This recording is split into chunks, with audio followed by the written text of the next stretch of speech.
ત્રિનેત્રમાં આગળ વધી તો અમદાવાદના કુખ્યાત બુટલેગર કિશોર લંગડાના ફરાર પૌત્રને અમદાવાદ પોલીસે અંતે ઝડપી પાડ્યો અને ઘટના સ્થળ પર લઈ જઈને રિકન્સ્ટ્રક્શન પણ કરાયું. પરંતુ પોલીસની કહેવાતી ધાક આજે જોવા ન મળી. આવું અમે કેમ કહી રહ્યા છીએ, આવો જોઈએ.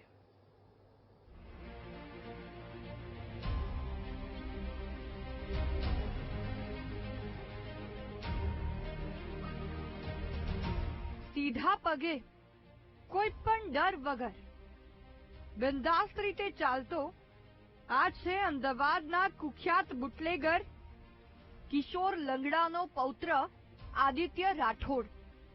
આમ તો રિકન્સ્ટ્રક્શનની વાત આવે ત્યારે દરેક ગુનેગારો લંગડાતા ચાલતા જોવા મળે. જાહેરમાં પણ ક્યારેક ધોલાઈ થાય, જેનાથી પોલીસની ધાક લુખ્ખાઓ પર લોકોને દેખાતી હોય છે.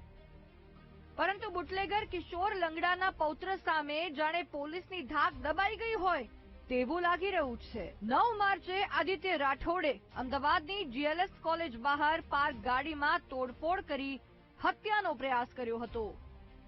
2 મહિનાથી લુખ્ખો ફરાર હતો અને પોલીસ સતત તેને શોધી રહી હતી.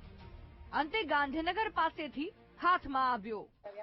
જે બનાવ બન્યો હતો 9/3/2026 ના રોજ અહીંયા જીએલએસ કોલેજ જે ગેટ નંબર 8 છે, પાછળનો ગેટ કહેવાય છે, એને બહારના રોડ ઉપર તો રોડ ઉપર જ્યારે ફરિયાદી પોતે અહીંયા ગાડીમાં બેઠેલા હતા, એમને આરોપી સાથે પહેલા સવારના કોઈ કોલેજ સમય દરમિયાન બહાર રોડ ઉપર જ કોઈ બોલાચાલી થયેલી, જે બાબતનો મનદુખ રાખીને પાછળથી આરોપીએ જ્યારે પોતે એમની ગાડીમાં ફરિયાદી બેઠેલા હતા ત્યારે આવીને ગાડી ઉપર હુમલો કરેલો અને ફરિયાદીને મારી નાખવાના પ્રયાસના ભાગરૂપે એમના હથિયાર દ્વારા ગાડીના કાચ ફોડી નાખેલા અને ગળા ઉપર ઘા કરેલો, જેમાં ફરિયાદી નમી જતા એમની ગાડીનો સીટ પૂરી તૂટી ગયેલી હતી. પોલીસની કાર્યવાહી પર એટલા માટે સવાલ ઉઠી રહ્યા છે કારણ કે લુખ્ખો આદિત્ય બિંદાસ્ત રીતે ચાલી રહ્યો હતો અને તે પણ કોઈ પણ જાતના ડર વગર. તેની ચાલને જોતા પોલીસની કાર્યવાહી પર પણ શંકા ઉપજી રહી છે.